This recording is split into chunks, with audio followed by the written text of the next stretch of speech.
አው ካሌብ ይሄንን ወረቀት በሚገባ ተመልከተው። በትላንትናው ዕለት እኔና አንተ ማል በተፈጠረው ነገር የመጣ ውጤት ነው። ካሌብ እኔ አሁንም ልጅን በሆዴ ይዤን ያለሁት። ቆይ አሁንም ፊት ለፊቴ ቆመህ ልትክደኝ የፈለክ ነው እንዴ? ካሌብ የሆስፒታሉን ማተብ እያየ ልትክድ ነው? ይሄን እያየ ልትክድ ከሆነ እኔ እናት አይደለሁ። አሁን ቤዛን ታገባታለህ። በልቃል ግባ። ይሄን በፍጹም ላምን አልችልም።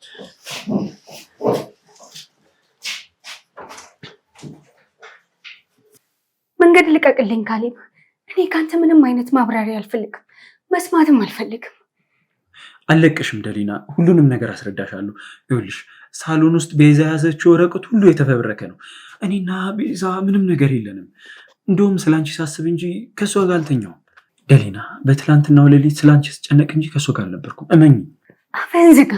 አንተ ሴሰኛ ባለጌ ውሸታም ነህ። ደሊና ብታምኝም ብትሰድብኝም መብትሽ ነው። ይኸውልሽ እኔ ግን ፈጣሪ ምስክር አድርጌ እነግርሻለሁ፣ በፍጹም ሴሰኛ አይደለሁ። እኔ ላንቺ ያለኝ ፍቅር ንጹህ ነው። ይኸውልሽ ደሊና ያ ወረቀት የውሸት ነው። እባክሽ ራስሽን አረጋግተሽ ስሚ። ንጹህ ፍቅር? አንተ ንጹህ ፍቅር ማለት ምን ማለት እንደሆነ አታውቅም። በዚህ በኩል እኔ፣ በዚህ በኩል ሌላ እያልክ እየጎዳኸኝ ነበር። በዚህ ምድር ላይ እንዳንተ መጣላው ሰው የለም። ደሊና እባክሽ የትም አትሂጂ። ከፈለግሽ ስደብኝ፣ የፈለግሽውን በይ። ይሄ የማሚና የቤዛ ሴራ ነው። ሄድሽ ማለት ለማሚና ለቤዛ ሴራ እጅ ሰጠሽ ማለት ነው። እባክሽ ፍቅራችን ሜዳ ላይ አትጣዩ። እባክሽ ልቀቀኝ። እጅህን ከላይ ላይ አንሳ። ከዚህ በኋላ በአንተ የውሸት ማብራሪያ የሚታለል ልብ የለኝም። የአንተ ፍቅር ለብልቦ ይጣለኝ ይበቃኛል። ደሊና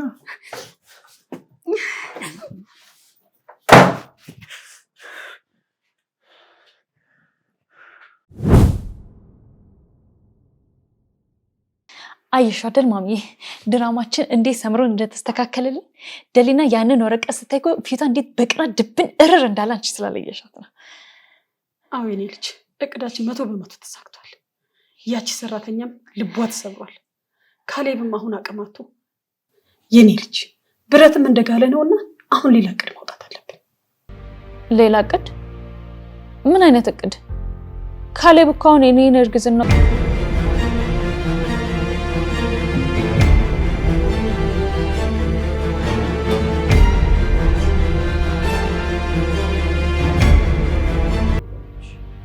ስለዚህ እኔ ልጅ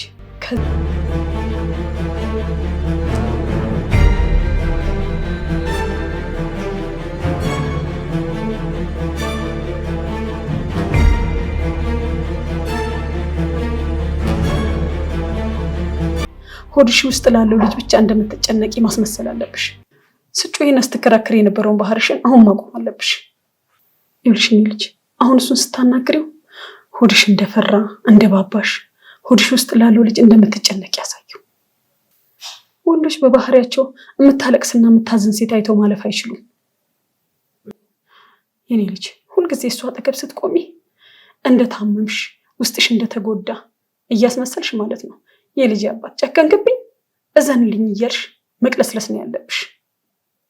አሃ አሁን ገባኝ እማዬ። ለዛ ነው ለካ አንቺ እንደዚህ መስኪን እናት የሆንሽው። በቃ ችግር የለውም። ከዛሬ ጀምሮ ባህሪን አስተካክዬ ምስኪን እርጉዝ ሴት ሆኜ ቀርበዋለሁ። በትክክል የኔ ልጅ የልጅህን እናት ጎርተህ እኔ እናትህን አታገኝህም ብዬ አስፈራራልሻለሁ። ይኸውልሽ ያቺ የቤት ሰራተኛ ደግሞ ይሄን ያንቺን አሳዛኝ ፊት ስታይ እቃዋን ጥቅልል አድርጋ መሄዱ አይቀርም። ማሚ ይሄ እቅድ ፍጹም ትክክል ነው። ካሌብን ካሁን በኋላ ሙሉ በሙሉ በእኔ ቁጥጥር ስር አደርገዋለሁ።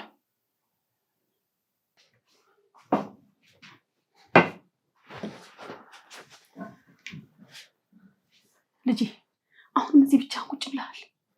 ያችን ሰራተኛ እያሰብክ የምትጨነቅበት ጊዜ እያበቃ ነው። እውነታውን የምታውቅበት ሰዓት ነው። እውነታ ማሚ? የምን እውነታ ነው የምታወሪው? ለአንቺ እውነታ እኔን እዚህ አስሮ ማስቀመጥ ነው? ዝም በል ካሌብ። እንዴ ያንን ሐኪሙ ፈርሞበት የላከውን ወረቀት በአይነ በብረቱ እያየ እኔ እናትን በውሸት ትከሰኛለህ? ስማኝ እኔ ልጅ ካሌብ፣ እኔ ለአንተ መጥፎ ነገር አላስብልህ፣ መልካም እንጂ። አሁን አንዴ የተፈጠረው ነገር ተፈጥሯል። ስማኝ ልጅቷ ያንተን ዘር ይዛለች። ከዚህ በኋላ ያንተ ስራ የሚሆነው እሷን በስነ ስርዓት መንከባከብ ብቻ ነው። እኔ እሷን አልንከባከባት። እኔ ቤዛን አልወዳትም ማሚ። ይሄ የምትናገረው የእርግዝና ወረቀት ራሱ በፍጹም አልቀበልም። እኔም ወዶ ደሊናን ነው። ከእሷ ጋር ነው መኖር የምፈልገው። ደሊና አያስጠላህም? ሁሌ እሷን ስም መጥራት። እሷ እኮ ሰራተኛ ነች፣ ለአንተ ትገባለች። አትመጥንህም። እሺ ይኸውልህ የኔ ልጅ፣ በአንተ ንዴትና ጩኸት ምክንያት ቤዛ ክፍሏ ውስጥ እየተንቀጠቀጠች እያለቀሰች ነው ያለችው። ክፉኛ ብትበድላትም የኔ ልጅ፣ እሷ ግን ለልጇ ስትል እያለቀሰች ነው። አንድ ቀን ስትጮህባት ማየት አልፈልግም። ከዚህ በኋላ ደግሞ እንዳትበድላት። እማዬ እባክሽ ይበቃሻል። ይበልጥ አታስጨንቅኝ። እኔ የራሴን ውሳኔ መወሰን ነው የምፈልገው። አልበቃኝም የኔ ልጅ፣ ኃላፊነትን ትወጣል። ከዛሬ ጀምሮ ለቤዛ የሚያስፈልጋትን ምግብ ሆነ ሕክምና ሆነ ምንም ነገር በእሷ ዙሪያ ያለውን ነገር ታደርግላታለህ። እኔ እሷን አልንከባከባት። እኔ ቤዛን አልወዳትም ማሚ። ይሄ የምትናገረው የእርግዝና ወረቀት ራሱ በፍጹም አልቀበልም። እኔም ወዶ ደሊናን ነው። ከእሷ ጋር ነው መኖር የምፈልገው። ካሌብ፣ ምርጫው ያንተ ነው። ወይ እኔና ልጅን ትመርጣለህ፣ ወይ ደግሞ ያችን ሰራተኛ ይዘህ ከዚህ ቤት ውልቅ ትላታለህ።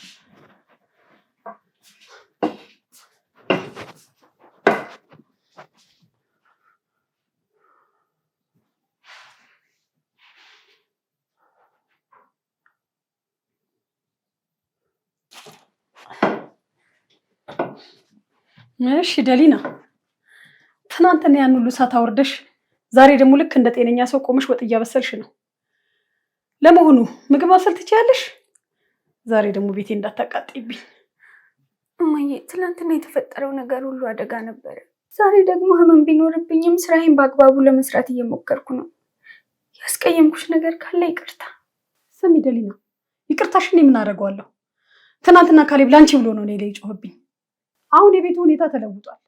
በዚህ ቤት ውስጥ ትልቅና አዲስ ታሪክ እየተጻፈ ነው። ከእንግዲህ አንቺ እዚህ ቤት ውስጥ ተራ ሰራተኛ መሆንሽን በሚገባ ማወቅ አለብሽ። አውቃለሁ እማዬ፣ እኔ እዚህ ቤት ውስጥ ተራ ሰራተኛ ነኝ። ከዚህም በላይም አስቤ አላውቅም። መልካም ካወቅሽ፣ አሁን እንግዲህ የምነግርሽን በደንብ ስሚ። ከዚህ ሰዓት ጀምሮ እዚህ ቤት አዲስ እንግዳ እየመጣ ነው። ያ አዲስ እንግዳ ደግሞ የዚህ ቤት ወራሽ የካሌብ ልጅ ነው። ቤዛ ያንተን ልጅ በሆዴ ይዣለሁ ብላ በምርመራ ካረጋገጠች በኋላ የዚህ ቤት እመቤት ሆናለች። እሺ፣ ደስ የሚል ዜና ነው። ፈጣሪ መጨረሻውን ያሳምረው። መስማት ብቻ አይደለም፣ ከዚህ በኋላ ለአንቺ ከባድና አዲስ ስራ አለብሽ። ያንን ወደ መሬት የሚመጣ እንግዳ በደንብ መንከባከብ አለብሽ።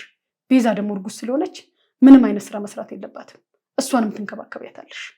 የምበላውን የምጠጣውን ነገር በአጠቃላይ ታቀርቢላታለሽ። ገና ሳትነግረሽ ነው በአይኗ ማወቅ ያለብሽ። ፍላጎቶቿን ተረጂ። እማዬ፣ እኔ እኮ እጄም እግሬም ተቃጥሏል። ስራ ለመስራት እራሱ እየተቸገርኩ ነው። እንዴት አድርጌ ነው ይሄንን ሁሉ? ቢቃጠልም ባይቃጠልም ስራሽን ትሰሪያለሽ። እዚህ ቤት በነፃነት መቀመጥ አይቻልም። የልጄ ልጅ በሆዷ የያዘችውን ሴት መንከባከብ ካልቻልሽ ይሄን ቤት ለቀሽ ትወጫለሽ። ምርጫው ያንቺ ነው። ወይ ቤዛን ትንከባከቢያለሽ ወይ ልብስሽን ይዘሽ ትሄጃለሽ።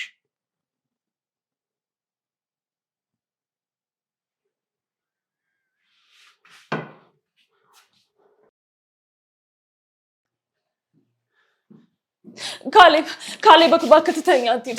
ካሌብ እባክህን አትውጣ። እኔ ከዚህ በኋላ ከአንቺ ጋር ምንም የምነጋገረው ነገር የለም። ከእናቴ ጋር ሆናችሁ የሰራችሁ ድራማ ይበቃል። ስለዚህ መንገዴን ልቀቂልኝ እባክሽ። ካሌብ እባክህ። አውቃለሁ ካሌብ ምን ያክል እንደምትጠላኝ አውቃለሁ። እኔ ከዚህ በላይ ህይወትህ እኮ ሸክም መሆን አልፈልግም። እና ያ የሆስፒታል ወረቀት ምንድን ነው?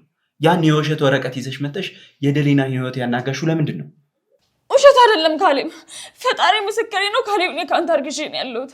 እንደዚህ የምትጠላኝና እኔን ስትይ የምትበሳጨው ከሆነ ግን ምን ለማለት ፈልገሽ ነው ቤዛ?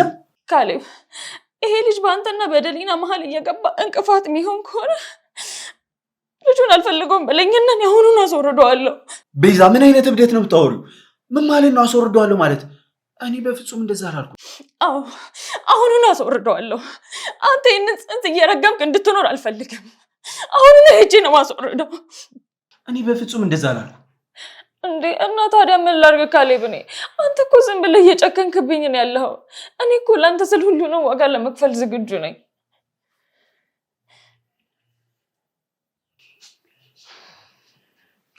ቤዛ እባክሽ ይበቃሻል።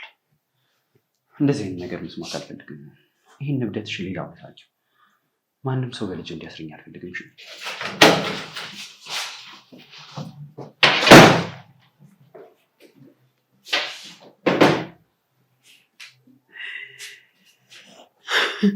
የኔ ልጅ ወይ ቤዛ በጣም እኮ ነው የምትገርሚው። ከበር ጀርባ ሆኜ እኮ ድራማሽን እየሰማው ነበረ። አይተሽዋል? ልጁን ላስወርድ ነው ስትይው እንዴት እንደደነገጠ። በሚገባ ነው ስራሽን የተወጣሽው። አየሽው አይደል ማሚ? መጀመሪያ ላይ እኮ አንቆኝ ጥሎ ይሄድ ነበር። ግን እኔ ልጅሽ አሳዛኝ ፊት አሳየሁትና በቃ ትቶ ሊሄድ አልቻለም። የቱንም ያክል ቢወራጭ የቱንም ያክል ቢናደድ ጥሎ ሊጥለኝ ግን አልቻለም። በትክክል የኔ ልጅ፣ ወንዶች እኮ እንደዚህ ናቸው። አሁን ተናዶ ቢሄድም ልቡና አይምሮ ከአንቺና ከልጁ ጋር ነው። እሺ አየሽው ማሚ? ቢዘገይም አህያ የጅብ ሆኖ አይቀርም። ካሌብ የፈለገውን ቢሮጥ የፈለገውን ያክል ቢዳክር እንኳን እኔ እግር ስር መውደቁ አይቀርም። የዛኔ ካሌብ እኔም መንከባከብ ሲጀምር ደሊና እዛ ክፍል ውስጥ ሆና በቅናት እብድ ትላለች።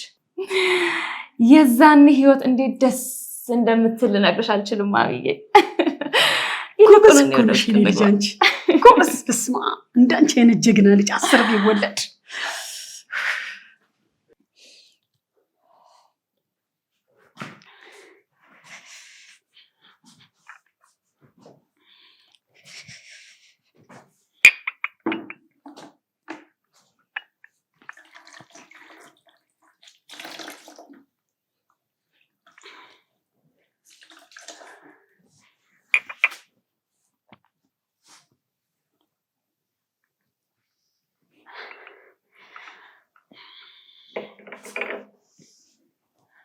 ቆይ ማን ነው በዚህ ሞሉ እንድትወለቡ የፈቀደልሽ?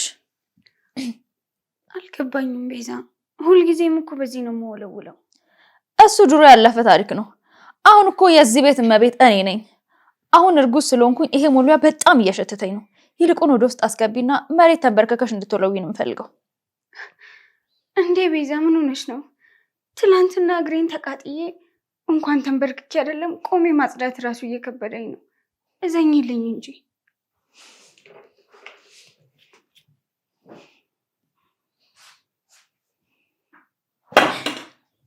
ወልዊው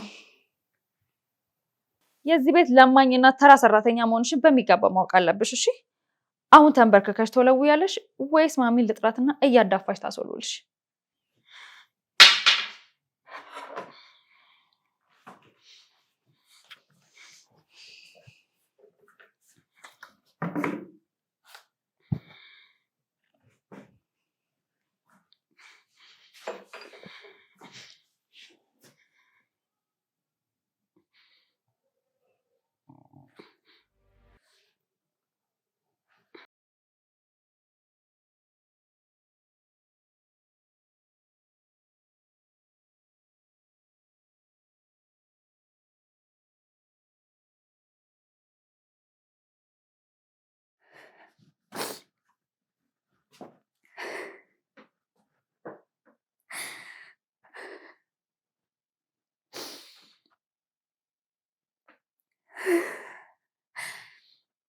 እግዚአብሔር ምን በደልኩኝ?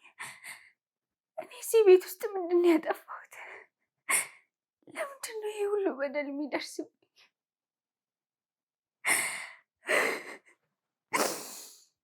ፍቅር ስለሰጠኋቸው፣ ስለተንከባከብኳቸው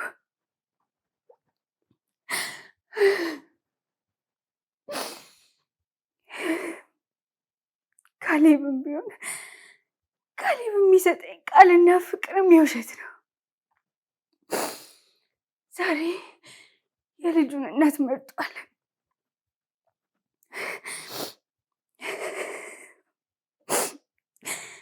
ይህ ሁሉ በደል የሚደርስብኝ ለፍቅር ስል ነው። ካሌብ በአንተ ምክንያት ነው።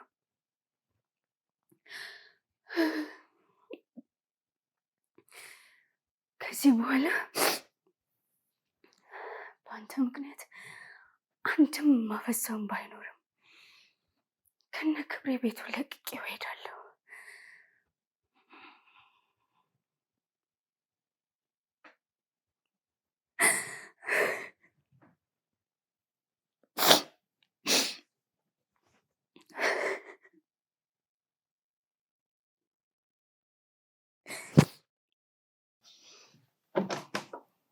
ካሌብ አንድ ጊዜ ልግባ ማለቴ ካረበሽኩ።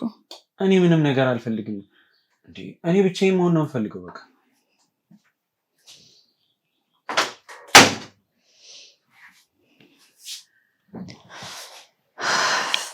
አውቃለሁ ካሌብ፣ መምጣት አልነበረብኝም ነበር።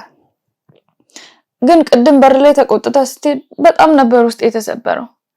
ካሌብ ውጪ ወጥተህ ራሱ ምንም ነገር እንዳልበላህ አውቃለሁ። እባክህ ቢያንስ ይሄንን ወተት እንኳን ጠጣ። ቤዛ እኔ ምንም ነገር አልፈልግም። በቃ ቅድም እርግዝናውን አስወርደዋለሁ ምናምን እያልሽ የእብድ ወሬ ስታወሪ ምን እኔን ለማስፈራራት? እኔ ላስፈራራ አይደለም ካሌብ፣ ያንተን ጥላቻ ተሸክሜ እንዴት ልጁን ልወደው እችላለሁ? ካሌብ አንተ ሁሌ እኔ እንደ መጥፎ ሴት ነው የምታይ። እኔ ደግሞ ያንሳይ ልቤ ይፈራል። እኔ ካንተ ጋር ለመሆን ብዙ ተከራክሬያለሁ። ግን ይሄን ሁሉ ነገር የማደርገው ስለምወድና ያንተን ዘር በውስጤ ስለያዝኩኝ ነው። እኔ ለአንተ መጥፎ ሰው ነኝ እንዴ? ቆይ ይሄ ሕፃን እኮ ምንም አይነት ጥፋት የለበትም። አባቱ እንደዚህ የሚጠላው ከሆነ እኔ ብቻዬን ምን አቅም አለኝ? ቤዛ እባክሽ እንደዚህ አትሁኚ። አንቺን ወይ ደግሞ ልጁን መጉዳት ፈልጌ አይደለም። ነገሮች ስለተደራረቡብኝ ነው እንደዚህ እየሆንኩ ያለሁት። ካሌብ እኔ ካንተ ፍቅርን አልለምንም። አሁንም ያችን የቤት ሰራተኛ የምትወዳት ከሆነ ሂድላት በቃ። እኔና ልጄ እዚህ ጥገኛ ሆነን ያንተን ክፉ ፊት ማየት በጣም ይከብደናል። አዎ አልጨክንም። በውስጥሽ ያለው ደም የኔ ልጅ እስከሆነ ድረስ እኔ ኃላፊነቴን እወጣለሁ። ግን ከዚህ በኋላ ይሄ ልጄን አስወርዳለሁ ምናምን የሚባል ነገር በፍጹም መስማት አልፈልግም። አሁን ራስሽን አረጋጊ። እሺ ካሌብዬ፣ በጣም አመሰግናለሁ። ያንተ መራራት እኮ ለእኔና ለልጄ ትልቅ ደስታ ነው።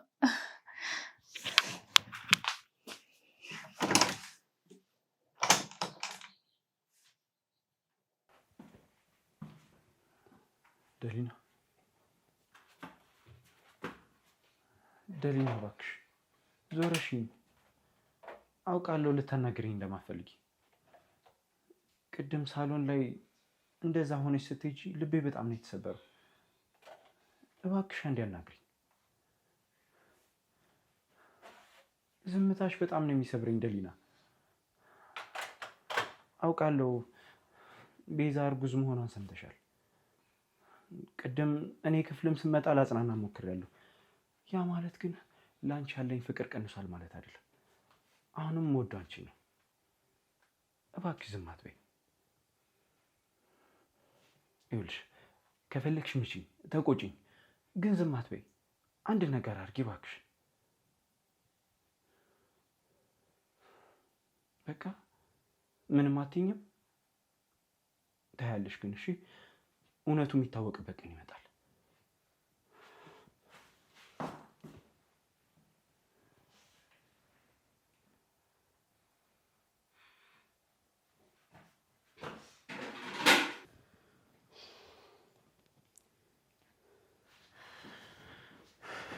ቆም እንጂ ካሌብ፣ ወዴት ነው የምትሮጠው?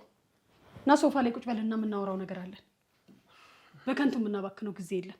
ስለ ትልቅ ጉዳይ እንነጋገራለን። ማሚ፣ አሁን ደግሞ ምን አዲስ ነገር መጣ? ቅድም ኃላፊነቴን እንደመወጣ ተነጋገርን አይደል? አሁን ደግሞ ምንድን ነው? የኔ ልጅ ኃላፊነት መውሰድ ብቻ እኮ በቂ አይደለም። እቺ ልጅ እኮ ሆዷ እየገፋ ነው የሚሄደው። ሰው ምን ይለናል? ስማችን እኮ ነው የሚጠፋው። እንዴ ምን እንደምንባል ታውቃለህ? በጊዜ እቺ ልጅ ማግባት ነው ያለብሽ። ጋብቻ በፍጹም ሊሆን አይችልም ማሚ። እኔ ኃላፊነቴን ወስዳለሁ አልኩ እንጂ ቤዛን አገባታለሁ አላልኩም። በዚህ ፍጥነት ጋብቻ በፍጹም ሊሆን አይችልም። ቆይ ምን ማለት ነው የኔ ልጅ?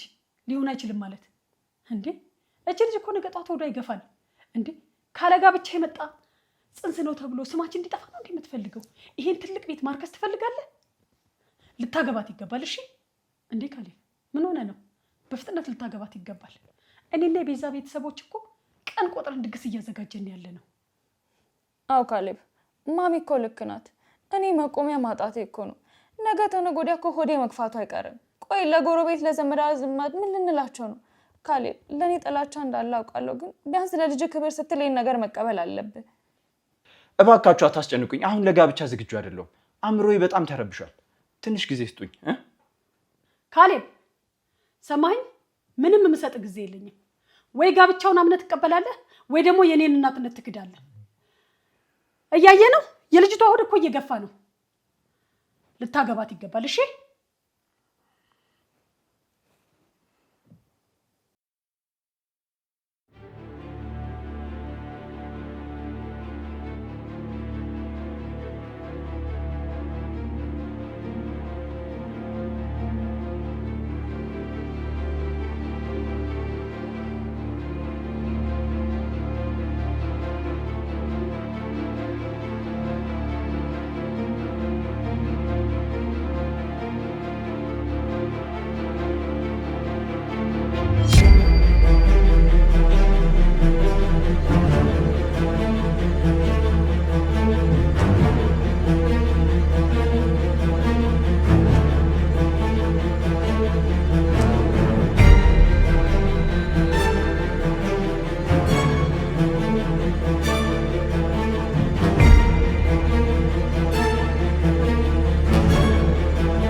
በትክክል ቤዛ፣ አንቺ ያልሽው ትክክል ነው።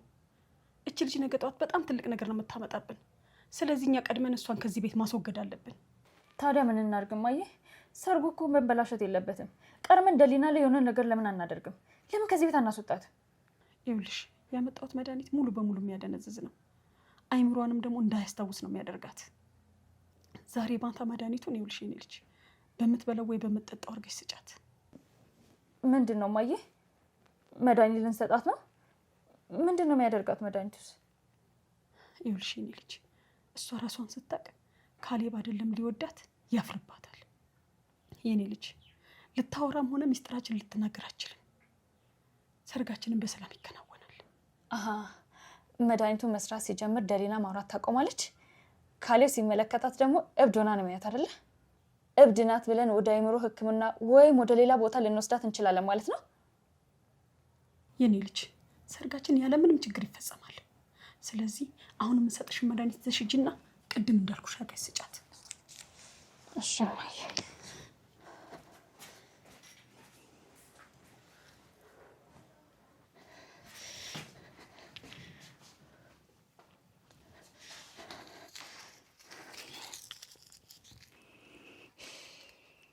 ውሻ ህይወትሽ ከዛሬ ጀምሮ ያበቃለታል። ይህንን መድኃኒት ከጠጣሽ በኋላ አይምሮሽ ሙሉ በሙሉ ይስታል። የዛኔ ካሌብ ከዚህ ቤት አሽቀንጥሮ ያወጣሻል።